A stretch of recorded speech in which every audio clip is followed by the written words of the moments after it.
Hello, and welcome to another exciting installment of Escaping the Giant Wave.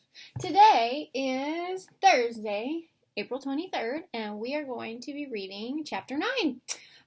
Last we left off, Darren is finally starting to run away from the killer wave. He finally might have some sense knocked into him. So without further ado, here comes Chapter 9. I need to rest, Bibi said. I have a crick in my side. We're almost to the top of the hill, honey, Norm said, and it's nearly 5:30. Keep going just a little longer. We made it this far, I told Bibi. Let's try to reach the top before 5:30. Then we can sit down until it's safe to go back. My feet hurt, Bibi said. I burned my ankle when we crossed the lobby. We'll be there soon, Josie said. I see the park bench where we always wait. I saw a sturdy bench ahead, the kind with iron legs and wooden slats for the seat and the back. When we reached the bench, Norm and Josie sat down on it, clearly worn out from the long climb. Pansy sniffed the grass behind the bench. This is as high up as we can get, Norm said. We could keep walking further inland, but there's no path, just trees and undergrowth that would be hard to get through. So we always sit here and wait until we hear the all-clear signal. Josie scooted over close to Norm. There's room for all of us on the bench if you don't mind being cozy. Bibi sat on the bench beside Josie. When Josie draped her arm around Bibi's shoulders, Bibi rested her head against the woman's plump figure. I'll sit in the grass, I said. I dropped to my knees, then stretched out on my back. Instantly, a wet tongue began licking my face. Pansy, Josie said. Leave that boy alone. Puppy kisses, Bibi said. Pansy loves kids, Norm said. Twice she dug under our fence and ran off. Both times she went straight to the schoolyard down the street to play with the kids. We finally extended the fencing a foot down into the dirt so she can't get out, but she loves it if the kids stop and talk to her when they walk past. I apologize, my dog is in the background crying because my husband just left, and that's just what she does. I petted the coarse tan fur with my left hand. I still had the towel wrapped around my burned right hand, and I wasn't in any hurry to take it off. You're a good dog, I said. Good Pansy. Someone has made a bonfire on the beach, Norm said. I sat up and looked. Far below, a small circle of light flickered against the dark sand, not far from the water's edge. Clumps of people stood near it, looking like miniature action figures. I wondered if one of them was Darren. See, there's my dog. It's Wrigley. Wrigley. We're okay. We're in the middle of something for school. All right, continuing. I can see the hotels too, Bibi said. The totem pole inn is still burning, but the fire is nearly out at the new lodge. I gazed down at the remains of the two buildings. I suppose you lost your clothes, Josie said, and your luggage. Yes, I said. I lost Bill, Bibi said. He got burned up. Her lower lip quivered and tears trickled down her cheeks. Bill was her teddy bear, I explained. Now don't you cry, honey, Josie said. Here, use my handkerchief. It's my favorite one. Bibi took the handkerchief and mopped her face. When your parents get back, Josie said, we'll take them and you to our place for the night. We have 2 extra beds, and you kids can have sleeping bags on the screen porch. It'll be much better than trying to find a hotel room. Cheaper, too, Norm added. No charge. Cheap is good, Bibi said. We can lend you pajamas and clean clothes for tomorrow, Josie said. I have an apple pie in the freezer. It won't take long to heat up. Don't we still have Arnie's old bear? Norm said. Maybe Bibi would like to have that. Arnie's our son, Josie said. He has kids of his own now, but he never wanted to keep any of his childhood toys. Yes, I believe that bear is packed in that box in the spare bedroom in need of a child to love him.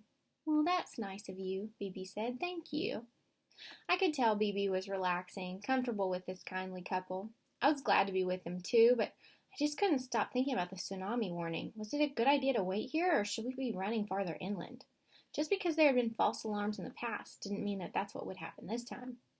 I wished Mom and Dad were on top of the hill with us instead of where? I assumed they were still aboard the Elegant Empress, but I didn't know that for sure. What time is it? I asked. 5:28, Norm said. If there's a big wave coming, it'll be here soon. Do you know what happens to ships when a tsunami strikes? I asked.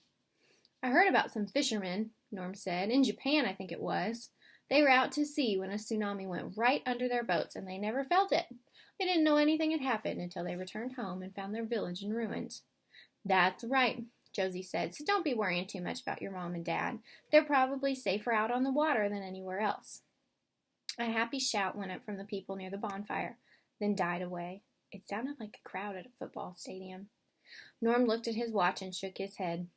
Those blockheads on the beach are cheering because it's 5:30, he said. I kept one arm around Pansy as I looked down toward the water. Norm and Josie didn't speak again. Even the dog sat still, as if she knew we were waiting and listening for something important. What does the all clear signal sound like? Phoebe asked. Horses neighing? Norm coughed, and Josie laughed until she had tears to wipe from her cheeks. It's a beep, beep sound, like the noise big trucks make when they're backing up, Norm said. But I'll suggest the horses to the town council. They're so fond of the cows, they'll probably take your suggestion. We were still chuckling when Pansy started barking. Woof, woof, woof, woof. What's Pansy barking at? Josie said. Oh, that's her warning bark, Norm said, the kind she makes when someone comes to our door. Pansy began to tremble, shaking as if she were scared silly. What's wrong, girl? Norm asked. We aren't at the vet's office. He patted Pansy, but she continued to shake. That's when we heard the big wave. A roaring noise like a dozen low-flying airplanes came toward us from the west. We jumped to our feet and looked down toward the ocean. About 100 yards from shore, the surface of the water lifted up, rising higher and higher and higher as it approached land. I'd watched TV programs of surfers riding big waves, but this one was 10 times higher than any one I had ever seen. The wave spread sideways as far as I could see. It was not only going to hit Fisher Beach, but also all the shoreline on both sides of the bay. Look at that, Norm said. It was gigantic, and it moved unbelievably fast. There was no point in us running into the woods now. The wave traveled far more swiftly than we ever could. The people who on the beach who had just cheered moments earlier, they now turned away from the water and ran for their lives. The bonfire disappeared. The fleeing people were swallowed up before they ever reached the wooden steps that led to the hotel. I could see the crest of the wave below us and knew it was not high enough to reach where we were. I also knew that if Bibi and I had not come to the top of the hill, we would have been washed away along with those unfortunate people below us. I swallowed hard, blinking back tears. We watched the wall of water rise over the top of the hotels, then curl back into itself and crash down on the back side of the burning buildings. In 2 seconds, the giant wave did what the firefighters had tried to do for 20 minutes. The flames sputtered and died under the huge volume of sea wave that poured down on top of the hotels. The four of us stood at the top of the hill, staring down at the incredible wreckage as the wave slid back to where it had come from, taking with it pieces of the 2 buildings and the people who had been near them. A yellow fire engine bobbed upside down on the receding wave, its tires spinning in the air. My eyes darted back and forth, looking for survivors. Far from shore, a person straddled a piece of lumber, riding it like it was a horse.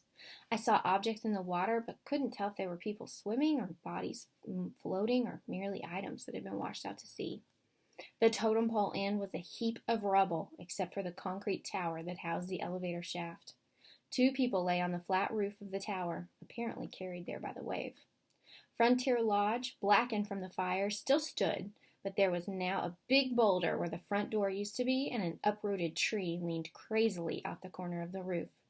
Norm's voice brought me out of my shock. We can't stay here, he said. We must go farther inland, quickly. Josie took Bibi's hand. He's right, she said. That wave missed us, but the next one might be higher. I'll carry Pansy, Norm said. He scooped the little dog up and tucked her under one arm. Let's go.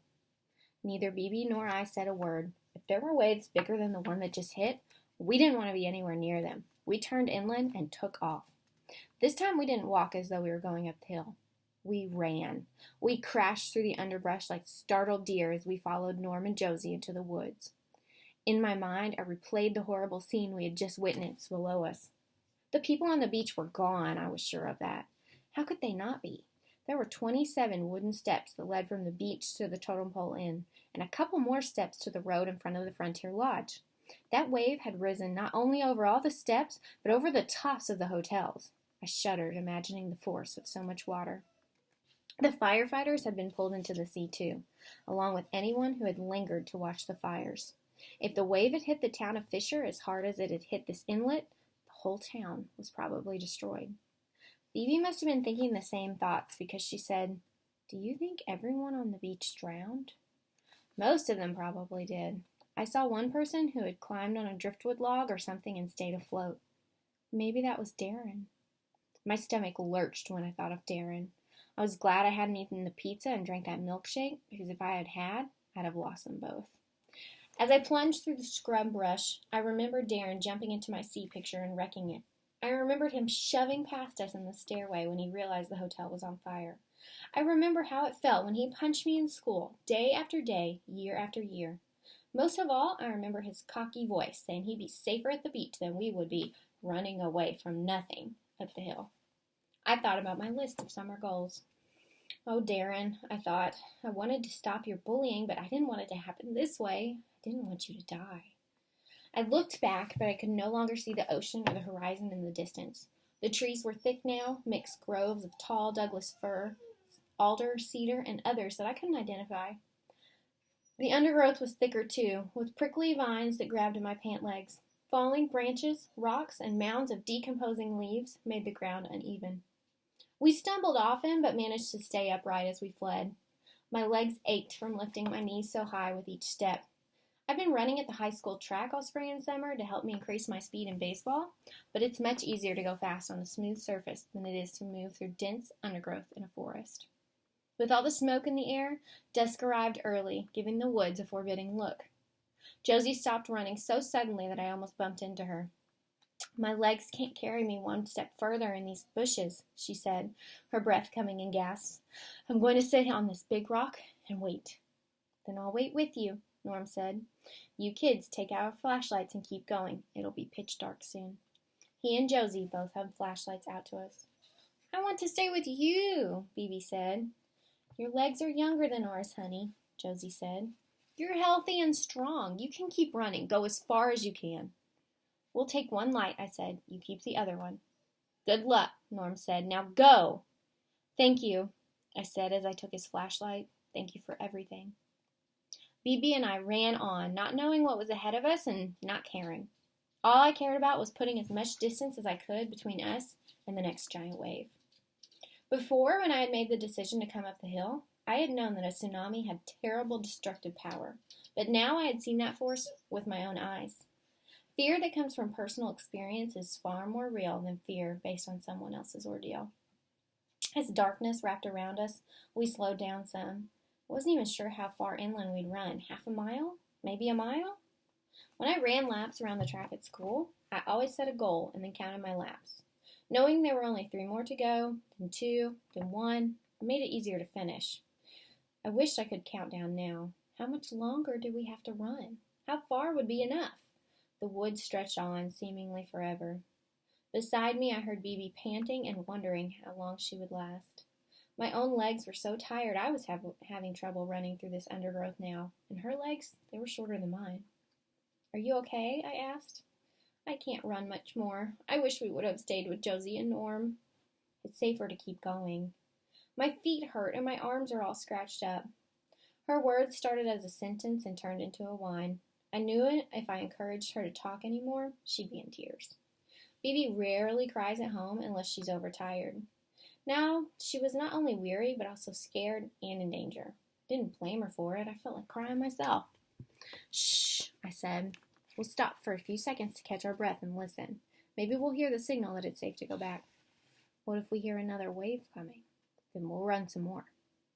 The darkness surrounded us now, and although the pool of light from the flashlight made it possible to keep going without bumping into a tree, it also made me feel more vulnerable. We couldn't see beyond the light, but anything in the woods nearby could see us. We stood in the middle of nowhere listening to the darkness. I didn't hear any all-clear signal, but even if it was sounding, I wasn't sure it would even carry this far. We were a long way from the beach now, and even farther from the town of Fisher. There were huge trees to mute the sound. I didn't even know if the town still existed at this point. Maybe the speakers that had broadcast the warnings had already been washed away by the first big wave. Maybe the people who monitor tsunamis were gone. I listened some more. I didn't hear the all-clear signal, but I didn't hear another wave approaching either.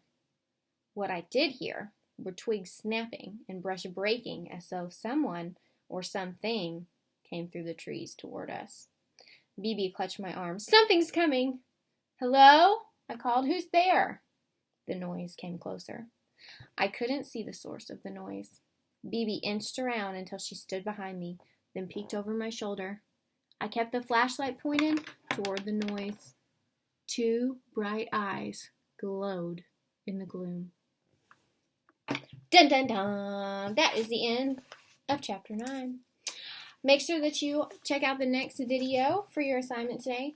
We're going to figure out what's in the woods with Kyle and Bibi. They have just experienced a very large tsunami. I have lots of questions. Where is Darren? How are his parents? Are the people on the beach? Are they okay? Are they not? We just don't know what's going to happen to Kyle and Bibi. We've got to see what happens when we return for Chapter 10. You've only got 10, 11, and 12 left. You're almost there.